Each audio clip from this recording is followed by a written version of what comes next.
Hello friends, good evening everyone.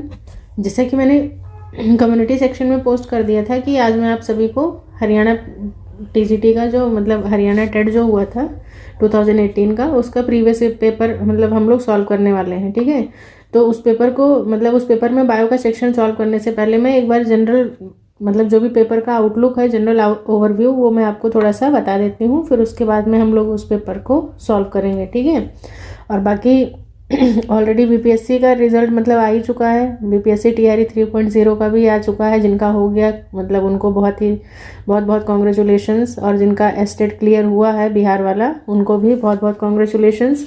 बाकी जिनका qualify हो जिनको एक सीट मिल गई तो दैट्स वेल एंड गुड, वो अपना एंजॉय करो। ठीक है, अपनी आगे की जर्नी को।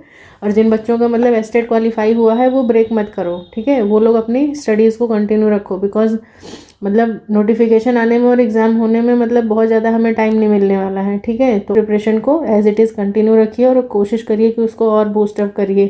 बाकी स्टेट वाला एग्ज़ाम भी होने को है, अब क्या है क्या नहीं उसका तो अभी कुछ कह नहीं सकते हैं कंफर्म। बाकी तो यहाँ पे हम लोग आज देखने वाले हैं कि जो हरियाणा टीईटी होने वाला है, अभी तो एक्सपेक्टेड डेट जो बताई जा रही है वो 7 और 8 दिसंबर ही बोला जा रहा है। ठीक है, बाकी अगर कोई चेंज होता है तो फिर देखेंगे, नहीं तो 7 और 8 को होगा। 7 को शायद पीजीटी का है और 8 को पीआरटी और टीजीटी को देखने को मिलेगा। तो आज हम लोग 2018 का पेपर कंटिन्यू करेंगे। ठीक है, 2018 से लेकर 2023 तक के जो भी एग्ज़ाम्स हुए हैं अब तक, उन सारे पेपर्स को मैं सोच रही हूँ कि आपको फटाफट रिवाइज कर लेते हैं। एक बार देख लेते हैं कि प्रीवियस ईयर पेपर कैसा था।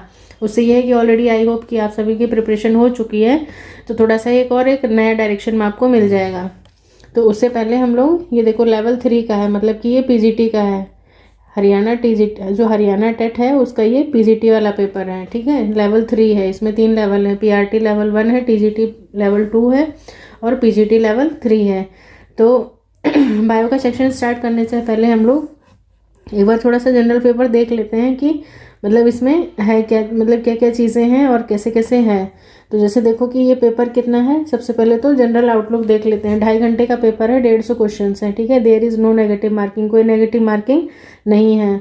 और बाकी ये क्या है, ब्लू या ब्लैक बॉल पॉइंट पेन आपको लेके जाना होगा, पेन पेपर मोड में है, ऑनलाइन नहीं है ये। ठीक है, और उसके बाद में देखो यहाँ पे देखते हैं तो इंग्लिश हिंदी दोनों में दिया हुआ है। So I will go with the English. ठीक है, बाकी आप हिंदी मीडियम वाले हिंदी में भी पढ़ सकते हो, कोई इशू नहीं है। अब देखो यहाँ पे पेपर में बेसिकली 4 पार्ट हैं, पार्ट 1, पार्ट 2, पार्ट 3 और पार्ट 4। पार्ट 1 में देखो क्या आ रहा है, चाइल्ड डेवलपमेंट और पीडोगॉजी। इसके हमें कितने क्वेश्चन नंबर 1 से लेके 30 तक, यानी कि 30 क्वेश्चन हमें इसके मिलेंगे। फिर लैंग्वेज की बात करते हैं तो लैंग्वेज में 15 क्वेश्चन हिंदी के आएंगे, 15 क्वेश्चन इंग्लिश के आएंगे, यानी कि टोटल 30 क्वेश्चन यहाँ पर हो जाते हैं। देन पार्ट 3 जो है वो जनरल स्टडीज़ का है। यहाँ पे क्वेश्चन नंबर 61 से क्वेश्चन नंबर 90 तक के होंगे, जिसमें हमें 10 क्वेश्चन जो है वो मैथ्स के मिल रहे हैं, 10 क्वेश्चन हमें रीजनिंग के मिलेंगे और 10 ही क्वेश्चन जो है वो जनरल अवेयरनेस और हरियाणा जीके जो है, हरियाणा स्टेट जीके, उससे रिलेटेड होंगे। तो यानी कि 30 क्वेश्चन यहाँ पे ये भी हो जाते हैं। उसके बाद में पार्ट 4 है जो कि बायोलॉजी है। बायोलॉजी में 91 से लेके 150 यानी कि 60 क्वेश्चंस यहाँ पे हमारे सब्जेक्ट के देखने को मिलने वाले हैं। तो जिस बच्चे का सब्जेक्ट अच्छा है वो अगर इन तीनों में 10-10 भी स्कोर करता है ना, तो भी वो आराम से क्वालिफाई कर जाएगा। ठीक है, क्योंकि इसमें क्वालिफाइंग जो है वो टोटल 90 मार्क्स आपको चाहिए हर हाल में। ठीक है, 90 मार्क्स चाहिए, क्योंकि अदर स्टेट वाले जो है वो तो जनरल में ही कंसिडर किए जाएंगे ना वहाँ पे। तो जनरल में आपको 90 वाइज ईटेट वाला रूल है यहाँ पे। तो इसको क्वालिफाई करना आई डोंट थिंक सो कि बहुत डिफ़िकल्ट है, बिकॉज देखो अगर बात करें पीडोगॉजी में, तो यहाँ पे अगर आप 15 नंबर भी स्कोर करते हो, लैंग्वेज में 10-10, 20 भी स्कोर कर लेते हो, तो बाकी यहाँ पे 30 में से रीजनिंग तो डेफिनेटली सबको आती होगी, मैथ्स में भी 10-5 सवाल कर ही लोगे, इधर हो गए। बाकी यहाँ पे भी अगर आप 40-45 सवाल कर लेते हो तो आप इजीली, मेरे हिसाब से तो इजीली क्वालिफाई हो जाएगा ये। तो देखो अगर इसको कैलकुलेट करते हैं तो 5, 5, 10, 15 ये हो गया, कैरी 1, 4, 5, 6, 7, 8, 9 95, ओवरऑल ये इजीली क्वालिफाई हो जाएगा मेरे हिसाब से। बाकी ये है कि हाँ, पढ़ना पड़ेगा चीज़ें, क्योंकि पेपर मैंने गो थ्रू किया है तो बहुत इजी भी नहीं है बट बहुत डिफ़िकल्ट भी नहीं है। बट हाँ ये है कि अब जो है, जैसे ये 18 का पेपर है तो मैंने इसको देखा है तो थोड़ा मुझे ठीक लगा। बाकी जैसे जैसे ईयर मतलब जैसे वो है 23 वाला जो है लास्ट ईयर का पेपर, वो काफ़ी डिफ़िकल्ट आया था, ठीक है, मतलब काफ़ी नहीं लेकिन ये था कि हाँ था, अच्छा स्टैंडर्ड था। तो बेसिकली ये लोग एनसीईआरटी और जो भी इनकी मतलब स्टेट बुक्स हैं उसको फॉलो कर रहे हैं। तो चलो देखते हैं फिर आगे क्या है, जो भी है हम बायो का ही पोर्शन देखेंगे यहाँ पे। ये जो भी 60 क्वेश्चंस हैं, ठीक है, कोशिश करूँगी मैं कि इसको 1 आवर के अंदर ही कंप्लीट कर लेते हैं। वीडियो में भी 1 आवर तक की हो जाएगी, तो कोई इशू नहीं है, आप इसको देखिएगा आराम से, ठीक है। चलते हैं हमारे फर्स्ट क्वेश्चन की तरफ।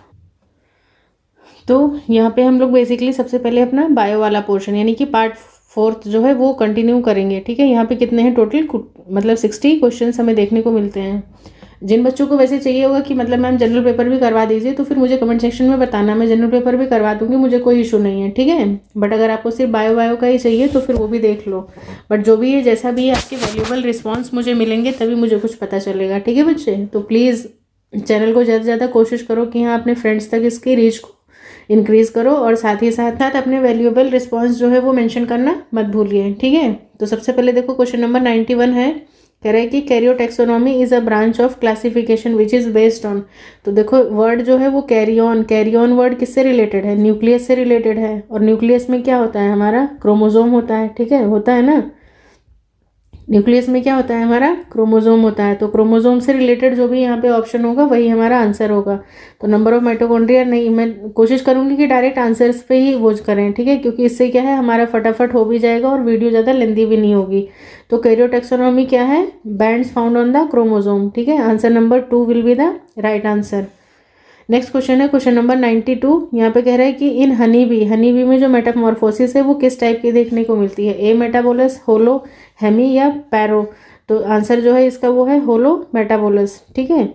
बाकी बाकी ये जो पैरो मेटाबोलस है ये आपको याद होगा, तो ये हम लोगों ने शायद किस में पढ़ा था, मुझे जहाँ तक याद आ रहा है ये कॉकरोच में पढ़ा था, ठीक है। ये किसका था, कॉकरोच में था। बाकी देख लेना एक बार, हो सकता है मैं गलत बता रही हूँ, चेक करके बताना मुझे कमेंट सेक्शन में। नेक्स्ट चलते हैं क्वेश्चन नंबर 93 की तरफ। क्वेश्चन नंबर 93 कह रहा है कि जेनेटिक्स से ये क्वेश्चन कह रहा है कि a blue Andalusian fowl is the product of mating black fowl with white fowl. देखो जब ब्लैक फाउल और वाइट फाउल की मेटिंग करवाई गई तो उनका जो प्रोडक्ट निकला वो क्या था, ब्लू एंडालूसियन फाउल था। अब कह रहा है कि a cross of blue foul, ठीक है, ब्लू फाउल को अनदर ब्लू फाउल के साथ जब हम करवा रहे हैं तो हमें क्या रिजल्ट मिलेगा। तो इसका जो आंसर दिया है, मतलब तो देखो यहाँ पे मैंने आंसर तो आपको बता दिया, ठीक है, कि क्या है, 1 ब्लैक 2 ब्लू और 1 वाइट है। लेकिन अगर इसको मतलब देख के क्या समझ में आ रहा है, ये कैसे क्रॉस है, ठीक है। इसको एक बार थोड़ा सा मैं एक्सप्लेन करके देती हूँ, क्योंकि अगर सपोज दैट इससे रिलेटेड एक और क्वेश्चन नेक्स्ट एग्जाम में आ गया तो फिर आप उसको इजीली सॉल्व कर लेंगे। क्या कह रहा है कि एक ब्लू एंडालूसियन फाउल है, ठीक है, वो क्या है, प्रोडक्ट बना, किसका प्रोडक्ट बना, जब हमने मेटिंग करवाई, किसकी करवाई, हमने मीटिंग करवाई है ब्लैक फाउल की और वाइट फाउल की। तो देखो ब्लैक फाउल की बात करें, यहीं पे कर देते हैं, ठीक है, ज़्यादा क्यों ही वो करना। जैसे ब्लैक की बात कर रहे हैं तो देखो कैपिटल बी हो गया, ठीक है, कैपिटल बी को मैं क्या कंसीडर कर रही हूँ, ब्लैक कंसीडर कर रही हूँ, ब्लैक फाउल हो गया। वाइट फाउल को हम लोग ले लेते हैं स्मॉल बी, ये क्या हो जाएगा हमारा, वाइट फाउल हो जाएगा। अब उसके बाद जब इन दोनों का क्रॉस करवाएंगे तो हमारे पास क्या निकल के आएगा, बी और ये कैसा है हमारा, जो हमारा प्रोडक्ट या प्रोजनी है वो कैसा है, ब्लू आ रहा है ना, ठीक है, यही तो कह रहा है क्वेश्चन में। तो ये क्या है, इनकम्प्लीट डोमिनेंस का एग्जाम्पल है। अब उसके बाद देखो क्या कह रहा है कि नेक्स्ट क्वेश्चन में जो पूछ रहा है वो क्या पूछ रहा है कि a cross of blue foul with another blue foul, मतलब दोनों ब्लू का क्या करवाना है, अब हमें क्रॉस करवाना है। तो इसी का क्या करवा देते हैं, ठीक है, यही हो जाएगा बी और फिर साथ में इसका क्रॉस करवाएंगे बी के साथ में। तो देखो जो बन के आएगी प्रोजनीज वो क्या होंगी, कैपिटल बी, फिर कैपिटल बी के साथ में क्या आ जाएगा, small b, then next this one, capital B के साथ में स्मॉल बी और फिर स्मॉल बी। तो क्या बन के आया, देखो जो बी था वो क्या था हमारा, किसको रिप्रेजेंट कर रहा है, ब्लैक को, ठीक है, यानी कि एक क्या हो जाएगा, ब्लैक हो जाएगा। कैपिटल बी स्मॉल बी ये दोनों कैसे हो जाएंगे, हमारे ब्लू हो जाएंगे, ठीक है, ये दोनों कैसे हो जाएंगे, ब्लू हो जाएंगे। ये दिस वन इज ब्लू और ये क्या था हमारा, ब्लैक था, और जो स्मॉल बी था वो कैसा था, वाइट था। तो अगर इनके phenotypic, if we talk about their phenotypic and genotypic ratio, तो देखो जीनोटिपिक रेशियो इनका कैसा होगा, मैं बहुत नहीं लिख रही हूँ। तो ब्लैक 1 आया, ब्लू कितने आए, 2, और फिर वाइट वाला कितना है 1 है। और फिनोटिपिक रेशियो की बात की जाए, फिनोटिपिक रेशियो तो वो भी कैसा है, एक ब्लैक है 2 ब्लू है और ये है, तो ये आ जाता है यहाँ पे इसके अकॉर्डिंग। तो हमारा आंसर जो है वो क्या है, एक ब्लैक है 2 ब्लू और एक वाइट हो गया। ठीक है, आई होप आपको ये चीज़ क्लियर हो गई होगी यहाँ पे। चलते हैं नेक्स्ट क्वेश्चन की तरफ। क्वेश्चन नंबर 94 क्या कह रहा है, 94 क्वेश्चन में है कि which of the following is function of reverse transcriptase in retrovirus. तो रिवर्स ट्रांसक्रिप्टेज का फंक्शन सबको पता है कि क्या है, it uses viral RNA as a template for DNA synthesis. तो ऑप्शन बी जो है वो क्या है, इसका सही आंसर है। चलते हैं नेक्स्ट क्वेश्चन की तरफ। क्वेश्चन नंबर 95, नेक्स्ट क्वेश्चन है question number 95, which one of the following is not true about the deuterostomes. तो सबसे पहले तो आपको ये पता होना चाहिए कि ड्यूटेरोस्टोम्स होते क्या हैं। ड्यूटेरोस्टोम्स क्या है, ये मतलब ऐसे ऑर्गेनिजम्स होते हैं जिसके अंदर क्या होता है कि मतलब एनएस का फॉर्मेशन माउथ से पहले होता है एम्ब्रियोनिक डेवलपमेंट के दौरान। ठीक है, और ड्यूटेरोस्टोम्स बेसिकली 4 फाइलम में देखने को मिलता है, यानी कि काइनोडर्मेटा के बाद में जितने भी हैं, काइनोडर्मेटा, हेमिकॉर्डेटा, कॉर्डेट्स, इन सब में हमें क्या देखने को मिलता है, हमें ड्यूटेरोस्टोम्स पाए जाते हैं। तो यहाँ पे ड्यूटेरोस्टोम से रिलेटेड कुछ फीचर्स दिए गए हैं, उन फीचर्स को के बारे में आपको पता होना चाहिए। तो अगर डिटेल में पढ़ा है तो आप इसको कर पाएंगे, नहीं तो ठीक है कोई बात नहीं, क्वेश्चन को स्किप कर देना। बाकी यहाँ पे देखो डिटेल में जो चीज़ें दी हैं उसमें क्या है, क्लीवेज इज यूजुअली स्पाइरल नहीं होता है। यहाँ पे क्लीवेज किस तरीके का देखने को मिलता है, रेडियल, मतलब वो देखने को मिलता है, रेडियल क्लीवेज देखने को मिलता है। तो हमारा आंसर तो यहीं पे निकल के आ जाता है। बाकी ये जो तीनों पॉइंट्स दिए हैं, ये तीनों पॉइंट्स इंपॉर्टेंट है, इसको नोट कर लीजिए। तो कह रहा है कि mouth form a new from the surface ectoderm, mesothelium arise by enterocoely और ब्लास्टोपोर टिपिकली बिकम्स एनस। ठीक है, तो ये चीज़ें आ जाती हैं। चलते हैं नेक्स्ट क्वेश्चन की तरफ। Question number 96, gluconeogenesis, neo word आ गया ना, तो कह रहा है कि इसका मतलब क्या है। तो इसका मतलब होता है formation of glucose from substance other than, ठीक है, अदर देन कार्बोहाइड्रेट के अलावा जिससे मतलब ग्लूकोज बनता है, उस प्रोसेस को हम लोग क्या बोलते हैं, ग्लूकोनियोजेनेसिस बोलते हैं। Come to the next question. Question number 97 क्या कह रहा है कि यहाँ पे 2 कॉलम्स दिए हैं, उनको मैच कराना है। जैसे स्टेटोसिस्ट जो है वो किसका ऑर्गन है, विविपेरस, न्यूकल ऑर्गन्स और क्लाइटिलम। तो अगर कुछ नहीं पता है तो एटलीस्ट क्लाइटिलम तो पता ही होगा कि किस में होता है, फेरेटिमा में। तो डी का जो है वो 3, तो डी का 3 हमें फर्स्ट ऑप्शन में मिल गया है, इसी के साथ चलते हैं। बाकी एक बार डिटेल्स थोड़ा सा देख लो। जैसे स्टेटोसिस्ट की बात की जा रही है तो एरेनिकोला में है, ठीक है, स्टेटोसिस्ट जो है वो एरेनिकोला में है। विविपेरस जो है वो कौन है, टिनोड्रिलस है। न्यूकल ऑर्गन्स की बात की जाए तो नेरीज में आ जाएगा, और बाकी ये क्लाइटिलम फेरिटिमा में आ जाता है। नेक्स्ट है क्वेश्चन नंबर 98, कह रहा है कि cholesterol is required for the synthesis of. तो कोलेस्ट्रॉल किसके सिंथेसिस के लिए रिक्वायर्ड होता है, तो एस्ट्राडियोल, ठीक है, ऑप्शन 4। नेक्स्ट है क्वेश्चन नंबर 99। क्वेश्चन नंबर 99 कह रहा है कि the haemoglobin of invertebrate animals differ from that of vertebrate animals. तो इनवर्टिब्रेट का जो हीमोग्लोबिन है वो वर्टिब्रेट के हीमोग्लोबिन से किस तरीके से अलग है। तो यहाँ पे इसका आंसर जो है वो लेस हिस्टिडीन होता है, ठीक है, option 2 is the right answer. Next है क्वेश्चन नंबर 100, कह रहा है कि the concentration of solutes in a RBC is about 2%। फिर कह रहा है कि sucrose can not pass through the membrane, ठीक है, सुक्रोज जो है वो मेम्ब्रेन से पास नहीं कर सकता है, can not pass through the membrane, but water and urea can, मतलब RBC की मेम्ब्रेन की बात की जा रही है यहाँ पे। फिर कह रहा है कि osmosis would cause red blood cells to shrink, osmosis की वजह से RBC जो है वो श्रिंक कर जाता है। द मोस्ट, सबसे ज़्यादा, मतलब कब श्रिंक कर जाएगा, when immersed in which of the following solution. मतलब सिंपली कहने का मतलब यह है कि RBC को हम जो 4 तरीके के सॉल्यूशंस दिए गए हैं इसमें से किस में रखेंगे तो RBC जो है वो श्रिंक कर जाएगा, यानी कि उसमें से क्या हो जाएगा, एक्सोस्मोसिस हो जाएगा। मतलब इस तरीके से RBC है, इसमें से ये पानी मतलब निकल जाएगा, तो ये क्या हो जाएगा, एक्सोस्मोसिस हो जाएगी, एक्सोस्मोसिस। तो कौन सी कंडीशन में होगा, तो देखो यहाँ पे कह रहा है कि sucrose can not pass, sucrose pass नहीं कर सकता है उस मेम्ब्रेन से, तो सुक्रोज क्या करेगा, बाहर से पानी, मतलब सेल का जो पानी है उसको क्या करेगा, खींच लेगा। तो हाइपरटोनिक सुक्रोज सॉल्यूशन जो है वो इसका करेक्ट आंसर होगा, ठीक है। नेक्स्ट क्वेश्चन है क्वेश्चन नंबर 101। यहाँ पे कह रहा है कि which one of the following is not पूछ रहा है प्लेकॉइड स्केल्स का। सबसे पहले तो स्केल्स जो हैं वो 2 तरीके की होती हैं, ये प्लेकॉइड स्केल्स जो होती हैं जो कि इलास्मो ब्रांच फिशेस वगैरह और इसमें स्टिंगरेज इन सब में पाई जाती हैं, और दूसरी जो होती हैं वो टिनॉइड या फिर इनको हम लोग साइक्लॉइड स्केल्स बोलते हैं, ठीक है। तो ये किस में होती हैं, ऑस्टिकथीज वाली कैटेगरी में आ जाती हैं, ऑस्टिकथीज में ये आ जाएंगी, और बाकी ये इलास्मो ब्रांच फिशेस वगैरह में देखने को मिलती हैं, इलास्मो ब्रांच। तो यहाँ पे क्या रहा है कि प्लेकॉइड स्केल्स किस में नहीं है, तो सीधी सी बात है bony box of trunk fishes यानी कि ऑस्ट्रेसियोन जो है उनमें ये प्लेकॉइड स्केल्स नहीं देखने को मिलेंगी। बाकी तीनों में, इन तीनों में क्या है, हमारे प्लेकॉइड स्केल्स देखने को मिल रही हैं, शार्क की टीथ में, प्रिस्टिस के रोस्ट्रम में, और बार्ब ऑफ स्टिंगरेज, ठीक है। एनिमल किंगडम से अच्छे क्वेश्चंस पूछे गए हैं, मैंने मतलब देखा है पेपर, तो सही समझ में आ रहा है कि हाँ ठीक ठाक एनिमल किंगडम पूछा जा रहा है। Next question number 102।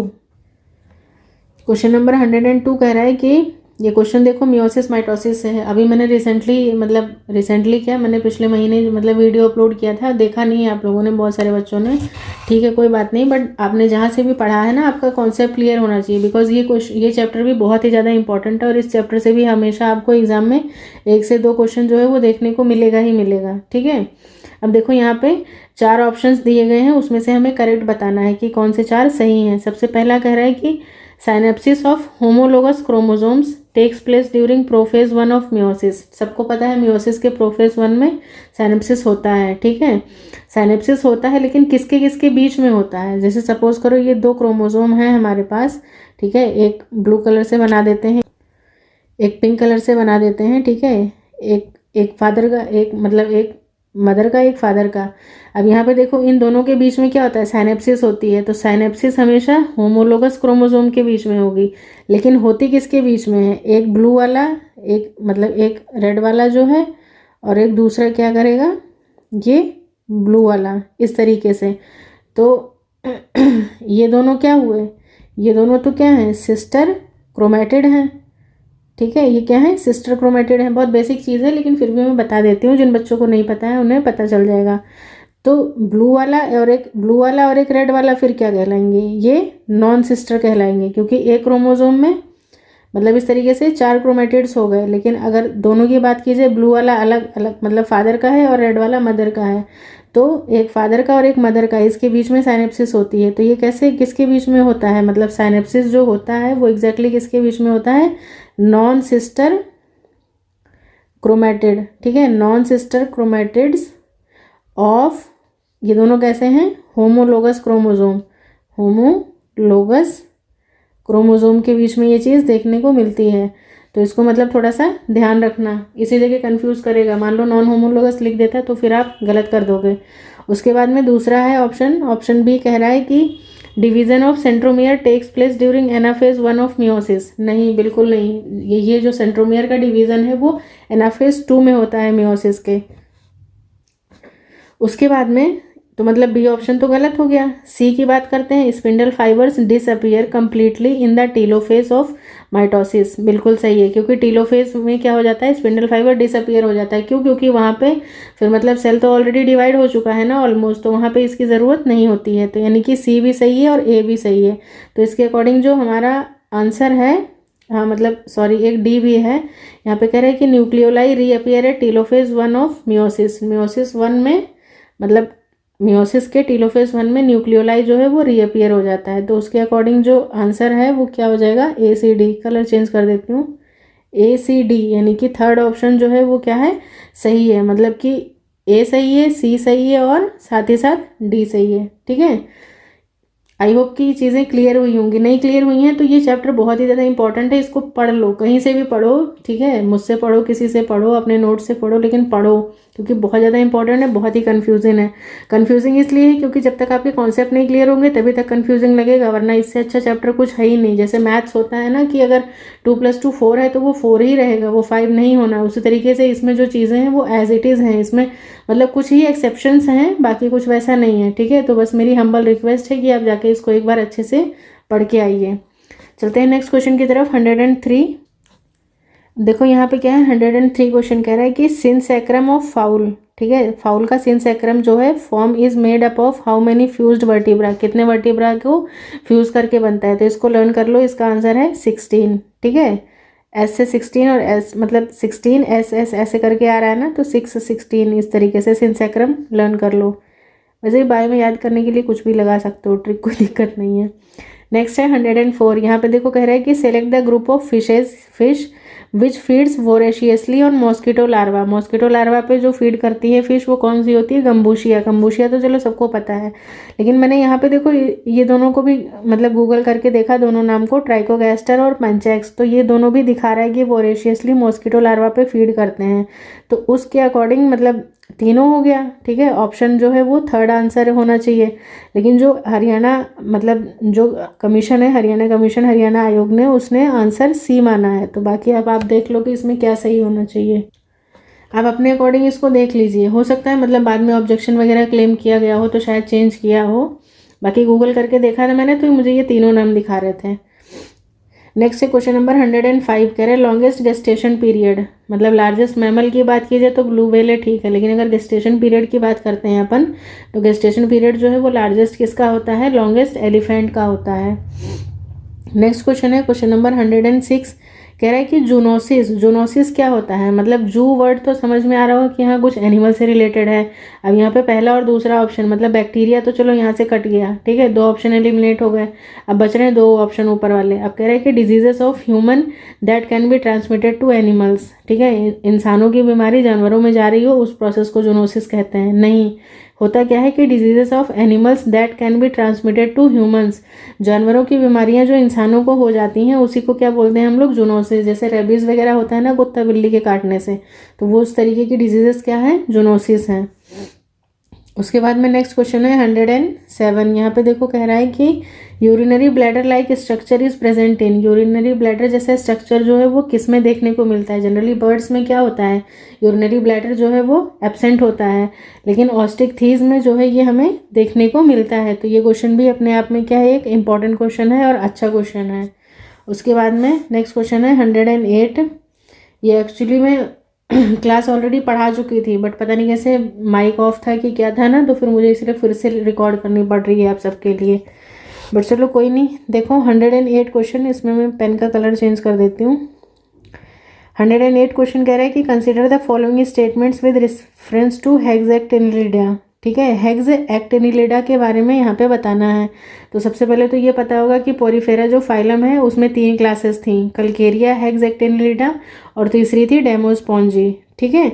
तो हेक्सएक्टिनिलिडा जो था उसको हम लोग क्या बोलते थे? और ग्लास स्पॉन्ज के नाम से भी बोलते थे। मैंने ये मतलब ये टॉपिक मैंने एनिमल किंगडम बहुत अच्छे से अपने चैनल पे पढ़ाया हुआ है। जिन बच्चों ने मतलब नहीं पढ़ा है या जिनको थोड़ा भी डिटेल में चाहिए ना, so you guys can visit on the previous videos. बाकी देखो यहाँ पे क्या है, अब इस मतलब इस क्लास से रिलेटेड जो हेक्सएक्टिनिलिडा क्लास है, इस क्लास से रिलेटेड 3 पॉइंट्स यहाँ पे दिए हैं और बताना है कि तीनों में से कितने सही हैं। तो they are entirely marine, marine है, ठीक है, and are found in shallow water, छिछले पानी में नहीं पाए जाते हैं, डीप वाटर में पाए जाते हैं। इसके एग्जांपल्स क्या हैं? वही यूप्लेक्टेला हो गया, फेरोनीमा हो गया जो बाउल स्पॉन्ज वगैरह है ना, वही सब इसमें आ जाएंगे। तो ए तो चलो गलत है। बी क्या है? स्पॉन्जिन इज लैकिंग, क्योंकि यहाँ पे सिलिशियस स्पिक्यूल्स जैसे मतलब चीज़ें जो हैं वो पाई जाती हैं, तो उस हिसाब से जो है ये मतलब स्पॉन्जिन नहीं पाया जाता, तो ये पॉइंट जो है वो सही है। बाकी cellular dermal epithelium is well marked, ये भी क्या है? गलत है। तो ऑप्शन बी जो है वो इसका सही आंसर है बस। फिर देखो क्वेश्चन नंबर 109 क्या कह रहा है? Which one of the following is a disease caused by viruses with DNA genome, ठीक है, मतलब डीऑक्सी राइबोज, मतलब जो आरएनए से रिलेटेड जो भी डिजीजेज है ना, मतलब सॉरी राइबोवायरस वाले, राइबोवायरस बोल रही हूँ बार बार, डीऑक्सी राइबोवायरस से रिलेटेड जो भी डिजीजेज हैं उन डिजीजेस में से यहाँ पे बताना है कि जो 4 डिजीजेज हैं इसमें से कौन सी नहीं है। तो देखो डीएनए से होने वाली बहुत ही कम डिजीजेज हैं। सबसे पहले तो प्लांट वाला देख लो, प्लांट में एक ही डिजीज होती है जो डीएनए वायरस से होती है, काउलीफ्लावर मोजाइक वायरस, ठीक है, डबल स्टैंडर्ड डीएनए से होती है। उसके बाद में अगर एनिमल्स की बात की जाए तो एनिमल्स में जो mostly single standard DNA virus से होती हैं वो बहुत ही रेयर होती हैं, मतलब इक्का दुक्का देखने को मिलती हैं, जैसे कि 5174 वायरस से होती है, एक M13 बैक्टीरियोफेज से और S13 बैक्टीरियोफेज से। ये डबल मतलब ये डीएनए वाली हैं सिंगल स्टैंडर्ड। और डबल स्टैंडर्ड डीएनए से जो होने वाली डिजीजेज हैं उसमें T2 T4 T6 बैक्टीरियोफेज से होती है, पॉक्स वायरसेस से होती हैं, ठीक है। तो पॉक्स वाली क्या मिल गई हमें? चिकन पॉक्स आ गया, और हर्पीज वगैरह हो गई। इस तरीके की डिजीजेज जो हैं वो डीएनए से होती हैं। बाकी अगर आरएनए की बात की जाए तो आरएनए से जो होने वाली डिजीजेज हैं वो क्या हो गई, रियो वायरस हो गई, बाउंड ट्यूमर, मतलब एनिमल्स की बात की जाए तो रियो वायरस हो गया, HIV, Rouse sarcoma, polio, influenza, ये सारी डिजीजेज जो हैं वो आरएनए जीनोम से हो जाएंगी। तो हमारा आंसर यहाँ पे क्या निकल के आता है बच्चे, चिकन पॉक्स। ठीक है, option 4 will be the is the right answer. बाकी ये सारे आरएनए से रिलेटेड है, आरएनए जीनोम से। नेक्स्ट क्वेश्चन है 110, the ribosomes in human mitochondria. अब ह्यूमन देख करके ये मत लगा देना फटाक से कि हाँ 80s हो जाएगा, नहीं, ह्यूमन के माइटोकॉन्ड्रिया की बात की जा रही है। तो माइटोकॉन्ड्रिया वगैरह क्या है, ये तो प्रोकैरियोटिक का ही फीचर बियर करते हैं ना, तो इसीलिए हमारा आंसर जो है वो क्या हो जाएगा, 70s हो जाएगा। उसके बाद नेक्स्ट क्वेश्चन नंबर 111 क्या कह रहा है, नेक्स्ट है क्वेश्चन नंबर 111। यहाँ पे देखो कह रहा है कि आफ्टर डेथ, मरने के बाद में, द मसल्स बिकम स्टिफ। ठीक है, मसल्स जो है वो अकड़ जाती हैं, एंड डू नॉट रिलैक्स, फिर वो रिलैक्स नहीं होती हैं। This condition is called rigor mortis. उस कंडीशन को हम लोग क्या बोलते हैं, रिगर मॉर्टिस बोलते हैं।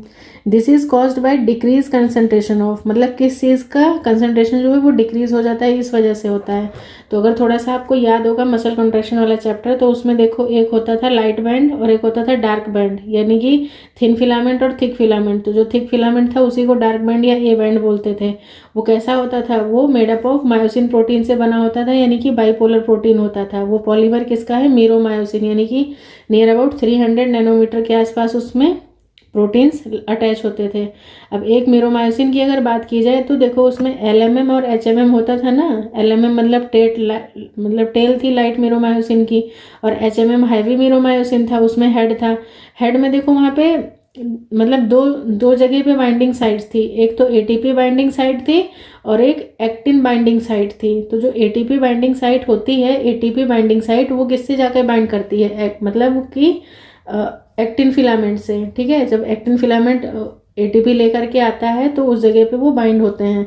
लेकिन क्या होता है, सपोज दैट डेथ हो जाती है इंसान की, तो वो ATP क्या है, वहाँ पे ATP की सप्लाई रुक जाती है, और वो दोनों मतलब लाइट बैंड और डार्क बैंड जो है वो दोनों एक दूसरे से अटैच तो रहते हैं, लेकिन वो फिर क्या है, फिर से डिटैच नहीं हो पाते हैं वहाँ पे। क्यों, due to lack of ATP। इसीलिए हमारा आंसर क्या होगा यहाँ पे, ATP होगा। बाकी अगर आप मसल कॉन्ट्रैक्शन बहुत ध्यान से पढ़ोगे डिटेल में तो आपको समझ में आएगी ये चीज़ कि ऐसा क्यों होता है।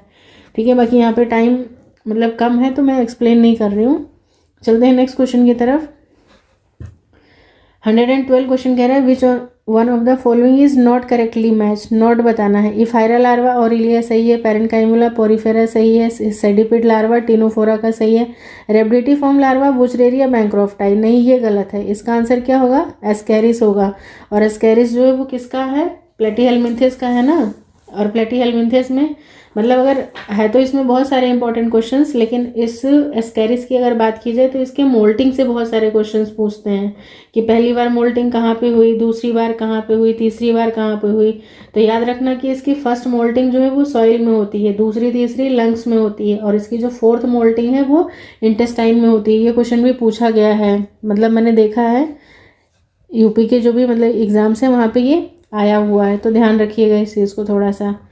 बाकी नेक्स्ट क्वेश्चन है 113 कह रहा है कि इन इकाइनोडर्म्स द एंडोस्केलेटन इज। तो एंडोस्केलेटन इकाइनोडर्म्स का कैसा होता है, तो ये मीजोडर्मल होता है। ठीक है, आंसर फर्स्ट होगा। Next question number 114। यहाँ पे देखो क्या पूछ रहा है, कह रहा है कि characters that distinguish arthropods. Arthropods पता है ना आपको, फ्रॉम एनिलिडा और मोलस्का से आर्थ्रोपोड के कैरेक्टर्स कैसे अलग हैं। तो सबसे पहले आर्थ्रोपोड का character absence of trochophore larva, बिल्कुल, क्योंकि ट्रोकोफोर लार्वा किसमें, मोलस्कन्स में देखने को मिलता है। An external skeleton made up of chitinous. Chitinous exoskeleton arthropod का होता है। ठीक है, डिस्टिंक्ट मैंडिबल्स होते हैं। Sub division of the legs into movable segments. तो मतलब ये सारे फीचर जो हैं वो किसके दे रखे हैं, हमें आर्थ्रो के दे रखे हैं। तो उसके अकॉर्डिंग जो है वो ABCD फोर्थ ऑप्शन जो है वो सही होगा यहाँ पे। देखो क्वेश्चन नंबर 115 क्या कह रहा है, कह रहा है कि contraction of myofibrils in skeletal muscle. तो स्केलेटल मसल है उसमें मतलब मायोफाइब्रिल्स का जो कंट्रैक्शन होता है वो किसके किसके बीच में होता है। तो सबको पता है कि वो जेट लाइन्स के बीच में होता है। ठीक है, दो जेट लाइन्स के बीच के एरिया को सार्कोमेयर कहते हैं, और उसी के बीच में जो कॉन्ट्रैक्शन रिलैक्सेशन होता है, इसी वजह से सारी एक्टिविटीज़ वहाँ पे देखने को मिलती हैं। नेक्स्ट है 116 क्वेश्चन कह रहा है कि the movement of neutrophils into tissues is called. तो इस प्रोसेस को हम लोग एक्स्ट्रा विजन बोलते हैं, ठीक है। ये भी इम्पोर्टेंट है, मतलब जब भी कुछ इम्यून सिस्टम में कोई डिस्टर्बेंस होता है या फॉरेन पार्टिकल आता है तो न्यूट्रोफिल्स जो है वो फेगोसिटिक नेचर के हो जाते हैं और वहाँ से वो बहुत सारे अमाउंट में बाहर निकलते हैं टिश्यूज़ में, मतलब ब्लड वेसल से टिश्यूज़ में निकलने की इस प्रोसेस को हम लोग क्या बोलते हैं, एक्स्ट्रा विजन बोलते हैं। ये क्वेश्चन इंपॉर्टेंट है। नेक्स्ट है 17th question, DNA and RNA में भी इजीली डिस्टिंग्विशेबल बाय, तो ये कैसे हो सकते हैं, measurement of their ultra UV spectra से हम इनको क्या कर सकते हैं, अलग कर सकते हैं। नेक्स्ट है क्वेश्चन नंबर 118, ये कह रहा है कि pain killer nyloxin is prepared from the venom, तो मतलब किसके वेनम से ये पेन किलर बनाया जा रहा है, तो ये कोबरा का है, ठीक है। ये क्वेश्चन भी अच्छा क्वेश्चन है। नेक्स्ट है क्वेश्चन नंबर 119, ये क्वेश्चन मैं बता रही हूँ ना, ऑलरेडी मैं इसको समझा चुकी थी लेकिन फिर भी साउंड इशू होने की वजह से मतलब मुझे फिर से इसको करना पड़ रहा है। चलो देखते हैं। असर्शन एंड रीज़न है, देखो असर्शन क्या दिया है कि phenylketonuria is a recessive hereditary disease, ठीक है, बिल्कुल सही है। Caused by body failure to oxidise an amino acid, amino acid का नाम क्या है, फिनाइल एलानिन टू टायरोसिन में ऑक्सीडाइज होता था बिकॉज ऑफ डिफेक्टिव एंजाइम। अब देखो जो फिनाइल एलानिन है वो टायरोसिन में चेंज हो रहा है कि एंजाइम की वजह से, एंजाइम का नाम क्या है, फिनाइल एलानिन हाइड्रोक्सिलेज एंजाइम, ठीक है। ये काम यही एंजाइम कर रहा था, लेकिन जब ये एंजाइम नहीं होता है तो क्या होता है कि ये फिनाइल एलानिन जो है वो टायरोसिन में चेंज ना होकर के फिनाइल पायरुविक एसिड में ये चेंज हो जाता है और उसके अदर डेरिवेटिव्स के साथ में, तो मतलब ये प्रॉब्लम हो जाती है इस एंजाइम के एब्सेंस से। और साथ ही साथ और क्या होता है कि ये फिर मतलब ब्रेन सेल्स में ये डिपॉजिट होने लगता है, कौन, फिनाइल एलानिन, और जिसकी वजह से क्या होता है इंसान में मतलब मेंटल रिटार्डेशन जैसी मतलब प्रॉब्लम आ जाती है। और साथ ही साथ जब यूरिन रिलीज होता है तो यूरिन कैसा हो जाता है, ब्लैक कलर का होता है, क्यों, क्योंकि इसका ऑक्सीडेशन होता ही नहीं है फिनाइल एलानिन का टायरोसिन में, तो ये सारी प्रॉब्लम्स आ जाती हैं। फिर रीज़न जो है वो कह रहा है कि it result in presence of phenyl alanine in urea, नहीं फिनाइल एलानिन यूरिया में नहीं आता है, बल्कि क्या है इसका ऑक्सीडेशन प्रॉपरली नहीं हो पाता है, टायरोसिन में चेंज नहीं हो पाता है, इस वजह से यूरिन का कलर जो है वो कैसा हो जाता है, इसीलिए इसको ब्लैक यूरिन डिजीज़ के नाम से भी जानते हैं, ठीक है। तो ये भी ध्यान रखिएगा आप सभी, ब्लैक यूरिन डिजीज़। तो रीज़न गलत है, ये सही है मतलब असर्शन, तो उसके अकॉर्डिंग जो है थर्ड ऑप्शन जो है वो राइट आंसर होगा, A is true but R is false. ये मतलब एनसीईआरटी के पेज नंबर 91 पे दिया हुआ है, सॉरी पेज नंबर 91 पे मेंशन है, आप जाके इसको एक बार फिर से रीड आउट कर सकते हैं। देखो बच्चे नेक्स्ट क्वेश्चन है क्वेश्चन नंबर 120, कह रहा है कि by which species human insulin is commercially produced, मतलब ह्यूमन इंसुलिन कौन, एली लिली कंपनी बना रही थी ना अमेरिका की, तो उस जगह पे मतलब कौन सा यूज़ हुआ था, मतलब बैक्टीरिया कौन सा यूज़ हो रहा था, तो सबको पता है कि एस्चेरिशिया कोलाई जो है वो बहुत ही अच्छे से यूज़ हो रहा था उस टाइम। नेक्स्ट है असर्शन रीजन, असर्शन कह रहा है कि द साइनोबैक्टीरियम एनाविना इज़ अ डाइजोट्रॉप। सबसे पहले तो आपको ये पता होना चाहिए कि डाइजोट्रॉप्स होते क्या हैं, ठीक है। तो डाइजोट्रॉप्स वो बैक्टीरिया होते हैं जो क्या करते हैं, एटमॉस्फेरिक नाइट्रोजन को मतलब प्लांट्स में फिक्स करते हैं अमोनिया वगैरह के फॉर्म में, ताकि प्लांट्स उसको अपने लिए यूज़ कर सकें।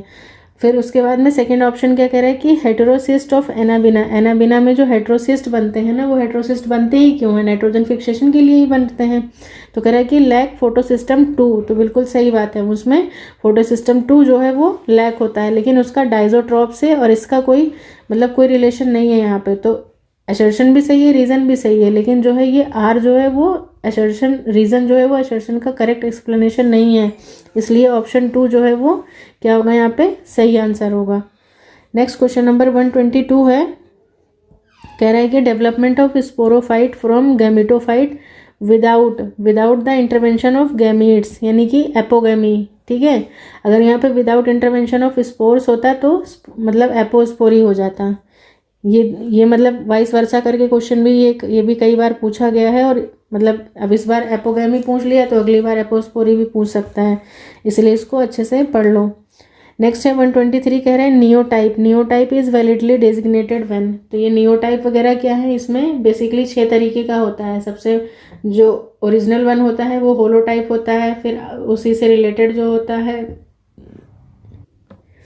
तो देखो इसमें नियोटाइप मतलब होलोटाइप होता है जो ओरिजिनल टाइप का स्पेसिमेन होता है। मतलब बेसिकली ये कितने टाइप्स के होते हैं, 6 टाइप्स के होते हैं। टाइप्स ऑफ स्पेसिमेन आपने अगर पहला चैप्टर पढ़ा है तो उसमें एनसीईआरटी में बहुत अच्छे से दिया हुआ है। होलोटाइप जो है वो क्या है, ओरिजिनल वाला है। आइसोटाइप क्या है, डुप्लीकेट ऑफ होलोटाइप है। पैराटाइप की अगर बात की जाए तो specimen which is described by author along with holotype, मतलब होलोटाइप को तो वो एक्सप्लेन कर ही रहा है और साथ ही साथ एक और को, अगर किसी एक और स्पेसिमेन को वो डिस्क्राइब कर रहा है साथ साथ, तो वो पैराटाइप हो जाएगा, मतलब पैरेलल। ठीक है। फिर सिनटाइप की बात करें तो व्हेन 2 और more specimen described by author without mentioning which is holotype, मतलब 2 से ज़्यादा अगर स्पेसिमेंस को वो साथ ही साथ एक्सप्लेन कर रहा है और किसी एक को भी उसने होलोटाइप नहीं माना है, तो उस कंडीशन में क्या बोलेंगे, उसको सिनटाइप बोलेंगे। उसके बाद में नेक्स्ट है 5th वाला, उसको बोलते हैं लेक्टोटाइप। लेक्टोटाइप का मतलब है specimen chosen by author when original holotype is missing. जब ओरिजिनल होलोटाइप मिस हो जाए तो अगर वो कोई स्पेसिमेन चूज करता है तो उसको लेक्टोटाइप बोलते हैं। लेक्टो, ठीक है, ये हो जाएगा लेक्टोटाइप। और सबसे लास्ट वाला जो है वो नियोटाइप, मतलब कि when all the original material is missed. ठीक है। अब मतलब मान लो तुम्हारा हर्बेरियम था, फाइल किसी ने चुरा ली, या तुमने मतलब जिस जगह रखा था उस बॉक्स में चूहा घुस गया, कुछ हो गया, मतलब या बारिश से भीग गया या आग वाग लग गई, कुछ भी, मतलब कोई भी रीज़न हो सकता है। तो उस कंडीशन में when all the original material is lost, तो उस जगह पे आपको क्या करना पड़ेगा, नया होलोटाइप ढूंढ के लाओगे भाई, नया स्पेसिमेन ही तो लाओगे। तो नियो, नियो मतलब क्या हो जाएगा, यहाँ पे न्यू से रिलेटेड है, मतलब आप फ्रेश स्पेसिमेन लेके आओगे, तो that is related with the नियोटाइप, ये हो जाएगा। बाकी इसका मैं कोशिश करूँगी एक शॉर्ट्स के फॉर्म में अपलोड कर दूंगी चैनल पे, आप वहाँ पे देख लीजिएगा। नेक्स्ट क्वेश्चन है, क्वेश्चन नंबर 124 कह रहा है कि the primary acceptor of carbon dioxide in hatch and slag cycle में। तो प्राइमरी एक्सेप्टर कौन होता है, पीईपी ना, फॉस्फिनोल पायरुविक एसिड। ठीक है, ऑप्शन 2 हो जाएगा इसका आंसर। नेक्स्ट है क्वेश्चन नंबर 125, कह रहा है कि which of the following tissue is not present in angiosperm. Angiosperm में नहीं प्रेजेंट है किस टाइप का टिश्यू, तो यहाँ पे देखो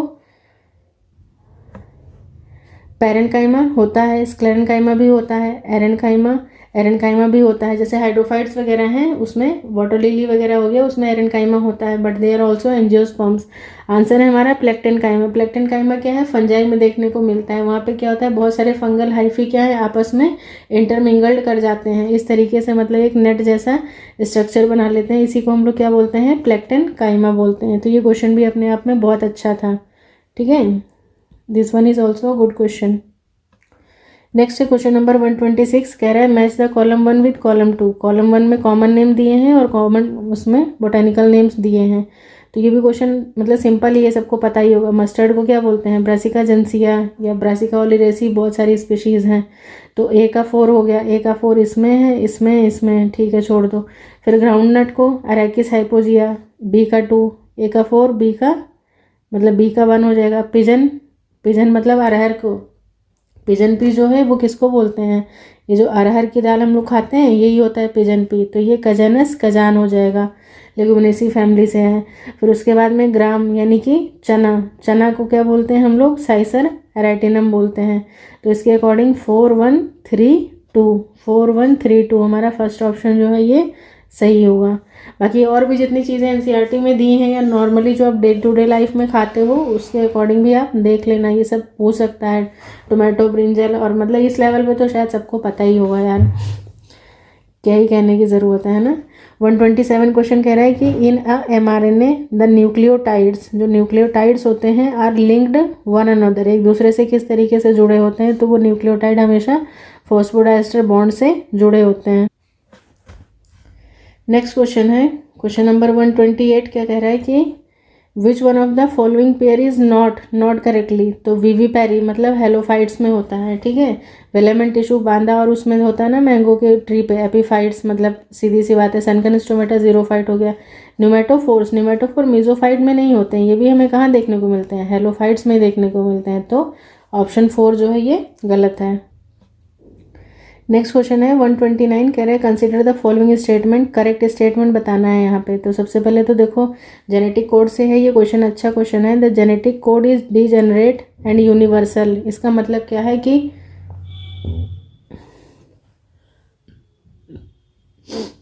अमाइनो एसिड्स में है मोर देन 1 कोडोन, बिल्कुल सही है। ऑल अमाइनो एसिड्स है मोर देन 1 कोडोन, नहीं।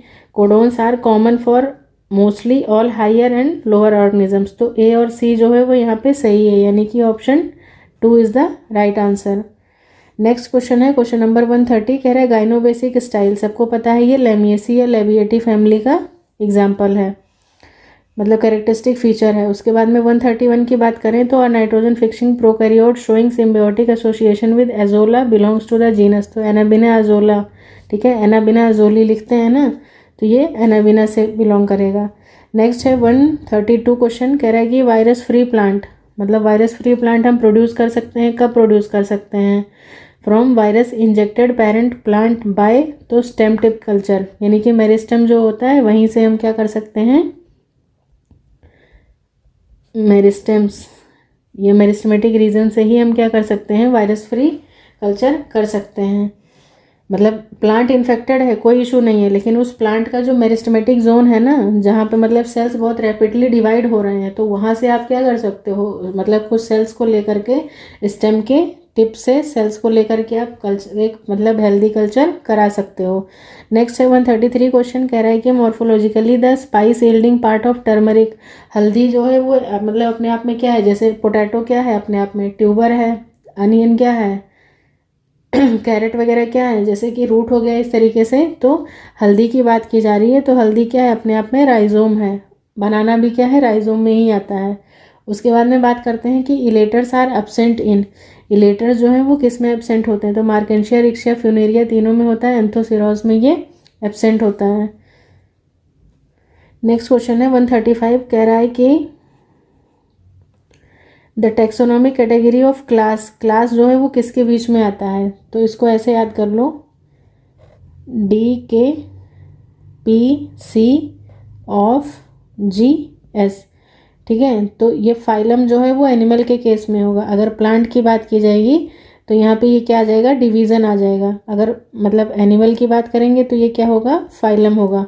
उसके बाद में फिर ये क्या आ जाएगा, class, order, family, genus and then species, ठीक है, ये तो पता ही होगा सबको। अब देखो यहाँ पे क्लास पूछ रहा है, तो क्लास जो है वो डिवीज़न और ऑर्डर के बीच में है, यानी कि फोर्थ ऑप्शन जो है वो सही होगा।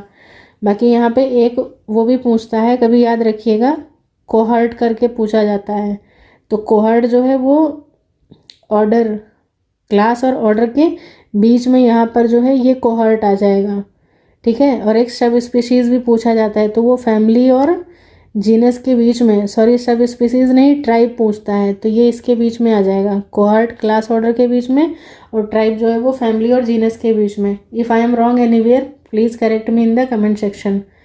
नेक्स्ट है 136 क्वेश्चन, कह रहा है कि match the common name given below, मतलब कॉलम 1 को कॉलम 2 से मैच कराना है सिंपली। रेंडियर मॉस, क्लेडोनिया, रेंडियरा, ए का 3 हो जाएगा, क्लब मॉस, लाइकोपोडियम, बी का 1 हो जाएगा, बॉग मॉस किसको बोलते हैं, स्फेगनम को, और हॉर्स टेल किसको, इक्विजिटम को, तो option 1 will be the right answer. Next है 137 क्वेश्चन, यहाँ पे कह रहा है कि मैच कराना है यहाँ पर भी कॉलम 1 को कॉलम 2 के साथ। अब न्यूक्लियोलस, न्यूक्लियोलस में किसकी, एमआरएनए की, आरआरएनए की सिंथेसिस होती है, तो ए का 3 हो जाएगा। उसके बाद में ए का 3 दो ही ऑप्शन में मेंशन है, पहले और दूसरे में, तो दूसरा चौथा एलिमिनेट कर दो। उसके बाद में स्फीरोजोम्स की जब बात की जाएगी तो स्फीरोजोम्स लिपिड स्टोरेज, फिर प्लाज्मोडेस्मेटा ट्रांसपोर्ट ऑफ मैक्रोट्यूब्यूल्स, और पैरोक्सिसोम्स का क्या हो जाएगा, ग्लाइकोलेट मेटाबॉलिज्म। तो मेरे अकॉर्डिंग आंसर यही होना चाहिए, ठीक है, ये मतलब यही होना चाहिए। बाकी देख लेना, अगर कुछ गलत होता है तो मुझे बताना आप सभी। 138 की बात करते हैं, तो enzyme use in PCR, PCR में सबको पता है कौन सा एंजाइम यूज होता है, टैक पॉलीमरेज, जो कि सब मतलब ज़्यादा टेम्परेचर पे भी क्या करता है, सर्वाइव कर लेता है। नेक्स्ट क्वेश्चन है क्वेश्चन नंबर 139, कह रहा है कि during protoplast isolation, protoplast isolation मैंने मतलब चैनल पे बताया है, what is the difference between protoplasm, cytoplasm और माइटोप्लास्ट वगैरह, ये सारी चीज़ें ऑलरेडी मतलब अपलोडेड हैं, तो देखो वहाँ पे कि पता चले तुम्हें कि मतलब देखो बायो में बेसिक, देखो ऐसा नहीं है कि सब कुछ आप लर्न करके ही कर सकते हो, कुछ चीज़ें अपनी कॉमन सेंस के अकॉर्डिंग भी आप कर सकते हो, ठीक है। तो कॉमन सेंस आप कब यूज़ करोगे, जब आपको वर्ड टू वर्ड चीज़ें क्लियर होंगी। तो प्रोटोप्लास्ट आइसोलेशन की बात कर रहे हैं, तो प्लांट सेल वॉल, अब प्लांट सेल वॉल किसकी बनी होती है, सबको पता है किसकी होती है वो, सेलुलोजिक, मतलब सेलुलोज की बनी होती है। Degrading enzyme use belong to the class, तो सीधी सी बात है कि सेल वॉल को हमें डिग्रेड करना है तो हमें कौन सी क्लास का एंजाइम चाहिए, तो सीधी सी बात है सेलुलोजेस चाहिए होंगे, ठीक है। अगर प्रोटीन की बनी होती तो प्रोटीएजेस, लिपिड की तो लाइपेजेस, और बाकी यहाँ पे मेंशन है, देख सकते हो। नेक्स्ट है 140, अगर क्या है, सबको पता है जेलेडियम और ग्रासिलेरिया से ऑब्टेन करते हैं, जो कि किसके, रोडोफाइसी के मेंबर्स हैं, तो ऑप्शन थर्ड सही होगा इसका।